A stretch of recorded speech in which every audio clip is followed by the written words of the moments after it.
La première chose à faire, c'est de préparer votre aîné. Partager sa chambre n'a rien d'évident, même quand on a 3 ans. Catherine Dolto, pédiatre et auteure des livres Mine de rien chez Gallimard. Il ne faut jamais oublier que nous sommes des mammifères et que donc chez les mammifères, la question du partage du territoire est très importante. Quand un petit arrive et qu'il envahit le territoire du grand, il faut que les adultes signifient aux grands qu'ils sont conscients de ça. Dire, tu vois, tu vas partager ta chambre avec ton petit frère ou ta petite sœur. Je sais que c'est pas facile pour toi, mais tu vas voir en même temps, ça va être formidable d'être deux dans la même chambre. Enfin, dire ce qu'il faut pour qu'il sente qu'il est reconnu comme quelqu'un qui fait un petit sacrifice d'espace. Commencez à le prévenir au dernier trimestre de la grossesse et n'hésitez pas à le faire participer à la nouvelle déco de sa chambre. C'est toujours bien de le faire participer, ne serait-ce que parce que c'est toujours important dans l'éducation de faire réfléchir un enfant à ce qu'il aime pas, ce qu'il trouve joli ou moins joli. Il va donc falloir partager cette chambre idéalement en 2 espaces bien distincts et avec une séparation bien marquée. C'est vrai que si on sépare les deux espaces, ne serait-ce que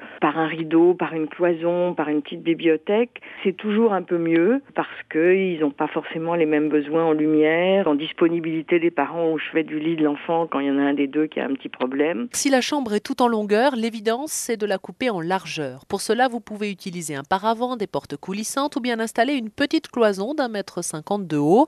Il existe d'ailleurs aujourd'hui des modèles réservés aux enfants. Rachel Fizer, Société Home Feeling. Ça se pose sur le sol et ça se déplie un petit peu à la manière d'un accordéon. C'est dans une matière donc, qui est en fibre cellulosique. Ça ressemble à une espèce de papier assez épais. Donc il y a du orange, il y a du jaune, il y a du vert, il y a du rose. On n'est pas obligé de les laisser complètement droites également. On peut créer des formes avec. Et si au contraire, Rachel, la chambre est une pièce carrée? Si on a une pièce plus carrée, la séparer en deux, ça va donner un esprit très couloir à chaque espace. Donc dans ces cas-là, on fait une séparation juste par un simple rideau qu'on laisse ouvert en journée pour laisser un espace de jeu suffisant pour les deux enfants. Et ce rideau sera double avec d'un côté un tissu adapté au bébé et de l'autre des motifs de super-héros ou de princesses qui feront rêver l'aîné.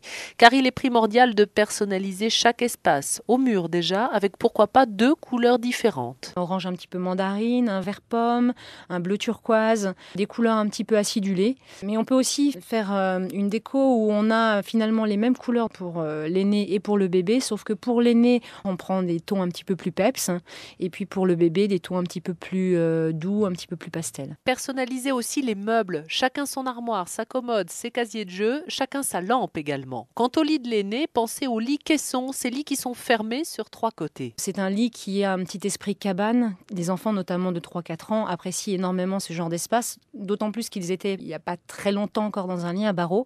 Donc c'est sécurisant.